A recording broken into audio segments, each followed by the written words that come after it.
வாங்க ஒரு சிம்பிளான விஷயத்த பார்க்கலாம்.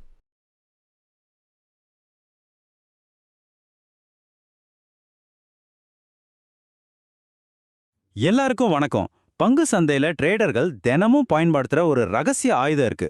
அதை வச்சு தான் சந்தை மேல போகுமா இல்ல கீழே வருமானு ஓரளவுக்கு கணிக்கிறாங்க. பங்குச் சந்தையோட இதே துடிப்பை புரிஞ்சுக்க நீங்க தயாரா? வாங்க பார்க்கலாம். சரி, இன்னைக்கு நம்மளோட பயணம் எப்படி இருக்க போகுதுன்னு பார்க்கலாம். முதல்ல ஒரு ரொம்ப சிம்பிளான கதையிலேருந்து ஆரம்பிப்போம். அதுக்கப்புறம் ஜப்பான்லேருந்து வந்த ஒரு ரகசியத்தை தெரிஞ்சுக்குவோம். அப்புறம் இந்த மெழுகுவர்த்திங்கிறத எப்படி சரியா படிக்கிறதுன்னு பார்த்துட்டு சந்தையோட மூடு எப்படி இருக்குன்னு புரிஞ்சுக்குவோம். கடைசியா நீங்க என்ன பண்ணலான்னு ஒரு ஐடியா சொல்றேன். இந்த பங்குச்சந்தைங்கிற பெரிய விஷயத்த ரொம்ப எளிமையா புரிஞ்சிக்க வாங்க நம்ம காய்கறி மார்க்கெட்டுக்கு போலாம். அங்க இருக்கிற ஒரு வியாபாரியோட கதைக்கும் பங்குச்சந்தைக்கும் என்ன சம்பந்தம் பார்க்கலாம். இப்போ ஒரு தக்காளி வியாபாரிய யோசிச்சு பாருங்க. அவங்க காலையில சந்தைக்கு போறாங்க, தக்காளிய வாங்குறாங்க, சாயங்காலம் ஆகுறதுக்குள்ள எல்லாத்தையும் வித்துடுறாங்க. வீட்டுக்கு திரும்பி போகும்போது அவங்க கிட்ட என்ன இருக்கும்? தக்காளி இருக்காது, காசு மட்டும்தான் இருக்கும். கரெக்டா? இதே கான்செப்ட் தான் பங்கு சந்தையிலும். அந்த தக்காளி வியாபாரி பண்ணாரே, அதுதாங்க டெக்னிக்கலா இன்ட்ராடே ட்ரேடிங்னு சொல்றாங்க. அதாவது அன்றைய வர்த்தகம். ஒரே நாள்ல வாங்கி அதே நாள்ல வித்துடுறது. நைட்டு தூங்க போகும்போது கையில எந்த ஷேரும் இருக்கக்கூடாது. இத பத்தி தான் நாம இன்னைக்கு டீட்டெயிலா பார்க்க போறோம். சரி, எல்லாம் ஓகே. ஆனா ஒரு ஷேரோட விலை ஏன் ஒரே நாள்ல ஏறுது இறங்குது, இதை எப்படி தெரிஞ்சுக்கிறது? அதுக்கு தான் நம்ம கிட்ட ஒரு சூப்பரான கருவி இருக்கு. வாங்க அந்த கருவி என்னன்னு பார்க்கலாம். இந்த பவர்ஃபுல்லான கருவி எங்கிருந்து வந்துச்சு தெரியுமா? இதுக்காக நம்ம ஒரு 300 வருஷம் டைம் டிராவல் பண்ணி ஜப்பானுக்கு போயிட்டு வரலாம். இவர் பேர் தான் முனேஹிசா ஹோமா, ஒரு அரிசி வியாபாரி. அப்போ அவர் ஒரு விஷயத்த ஆழமா யோசிச்சாரு. அரிசி விலை ஏன் இப்படி ஏறி இறங்குதுன்னு. அப்போதாங்க அவருக்கு ஒரு விஷயம் பளிச்சுன்னு புரிஞ்சுது. இந்த விலையை தீர்மானிக்கிறது வெறும் சப்ளை டிமாண்ட் மட்டும் இல்ல, வியாபாரிகளோட மனசுக்குள்ள இருக்கிற பயமும் பேராசையும் தான் அசல் காரணம்னு கண்டுபிடிச்சாரு. அவர் சொன்னது இதுதான். அரிசியோட விலை சப்ளைய மட்டும் பொறுத்ததில்ல, அது வியாபாரிகளோட பயத்தாலையும் பேராசையாலையும் தான் ஓடுது. பாத்தீங்களா?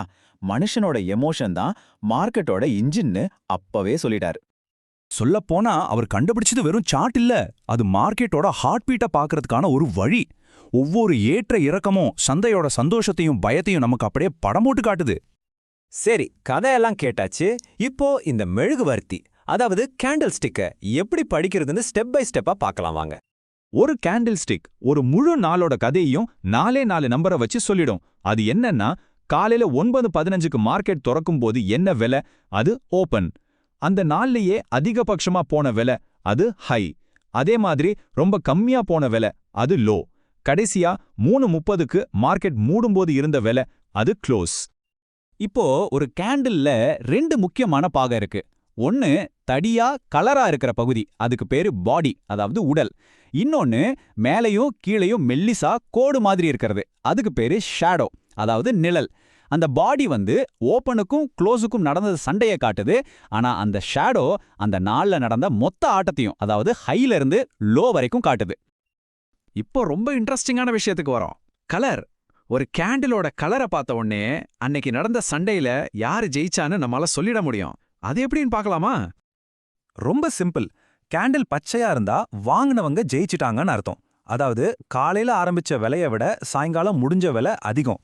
இதே கேண்டில் சிவப்பா இருந்தா வித்தவங்க ஜெயிச்சிட்டாங்க, ஆரம்பிச்ச விலைய விட முடிஞ்ச விலை கம்மி. இந்த ஏற்ற இறக்கத்தை ஞாபகம் வச்சுக்க ஒரு வழி இருக்கு. புல்னா காளை. காளை எப்பவும் அதோட கொம்பால கீழே இருந்து மேல தூக்கி அடிக்கும். அதனால மார்க்கெட் மேல போனா அது புல்லேஷ். பேர்னா கரடி. கரடி அதோட கையால மேல இருந்து கீழே அடிக்கும். அதனால மார்க்கெட் கீழே வந்தா அது பேரேஷ். சிம்பிள் இல்லையா? ஓகே, இப்போ ஒரு கேண்டில்ல என்னென்ன இருக்குன்னு நமக்கு தெரியும். ஆனா அந்த கேண்டில் நம்ம கிட்ட என்ன கதை சொல்ல வருது, சந்தையோட மூடு எப்படி இருக்குன்னு எப்படி புரிஞ்சுக்கிறதுன்னு பார்க்கலாம். இந்த கேண்டிலோட ஷேப்பை வச்சே யாரு கண்ட்ரோல்ல இருக்காங்கன்னு சொல்லிடலாம். பாருங்க, நல்ல நீளமா ஒரு பச்சை கேண்டில் இருந்தா வாங்குறவங்க ரொம்ப ஸ்ட்ராங்கா இருக்காங்க, மார்க்கெட்ல நம்பிக்கை அதிகமா இருக்குன்னு அர்த்தம். அதே மாதிரி நீளமான சிவப்பு கேண்டில்னா விக்கிறவங்க அக்ரெசிவா இருக்காங்க, பயம் அதிகமாகுதுன்னு அர்த்தம். சில சமயம் பாடி ரொம்ப சின்னதா இருக்கும், ஆனா மேலையும் கீழையும் நிழல் நீளமா இருக்கும். அதுக்கு என்ன அர்த்தம்னா 2 பேருக்கும் நடுவுல பெரிய சண்டை நடந்திருக்கு, ஆனா யாருமே ஜெயிக்கல, மார்க்கெட் ஒரு குழப்பத்தில் இருக்குன்னு அர்த்தம். பாத்தீங்களா? இந்த கதைகளை நம்ம சரியா புரிஞ்சுக்கிட்டா நாமளும் புத்திசாலித்தனமா முடிவெடுக்கலாம். வாங்குறவங்க கூட்டத்துல சேரலாமா இல்ல விக்கிறவங்க பக்கமே போகாம ஒதுங்கி நிக்கலாமான்னு முடிவு பண்ண இது ரொம்ப உதவும். சரி, இவ்ளோ கத்துக்கிட்டோம். இதுக்கப்புறம் என்ன பண்றது? நீங்க இன்னைக்கே எடுக்கக்கூடிய ஒரு ரொம்ப பாதுகாப்பான அடிய பத்தி இப்ப பேசலாம். இத ஒரு ஒன் டே கிரிக்கெட் மேட்ச் மாதிரி நினைச்சுக்கோங்க. ஒவ்வொரு கேண்டிலும் ஒரு பந்து மாதிரி. உங்க வேலை பேட்டிங் ஆடுறது இல்ல, சும்மா உட்காந்து ஒவ்வொரு பந்தையும் கவனமா வாட்ச் பண்றது தான். சோ உங்களுக்கான ஒரு சின்ன டாஸ்க். இதுக்கு ₹1 கூட செலவு பண்ண வேண்டாம். 1. கூகுள் ஃபினான்ஸ் இல்லனா ட்ரேடிங் வியூ வெப்சைட்டுக்கு போங்க. 2. உங்களுக்கு நல்லா தெரிஞ்ச ஒரு கம்பெனியை எடுங்க, ரிலையன்ஸ், டிசிஎஸ் மாதிரி. 3. சும்மா ஒரு நாள் முழுக்க அந்த கேண்டில்ஸ் எப்படி உருவாகுதுன்னு வேடிக்கை மட்டும் பாருங்க. 4. சாயங்காலம் மார்க்கெட் முடிஞ்சதும் உங்களை நீங்களே கேட்டுக்கோங்க, இன்னைக்கு யார் ஜெயிச்சா, காளையா இல்ல கரடியா? இந்த விளக்கம் உங்களுக்கு ஒரு நல்ல அடித்தளத்தை கொடுத்துருக்கோன்னு நம்புறேன். ஞாபகம் வச்சுக்கோங்க, கேண்டில் ஸ்டிக்ஸ்ங்கிறது வெறும் கோடுகளும் கலர்களும் இல்ல, அது மார்க்கெட்டோட மனசை படிக்கிற ஒரு கலை. சரி, இத பத்தி உங்களுக்கு இன்னும் வேற என்னென்ன சந்தேகங்கள் இருக்கு? மறக்காம கீழே கமெண்ட்ல கேளுங்க. அடுத்த விளக்கத்துல சந்திப்போம். நன்றி.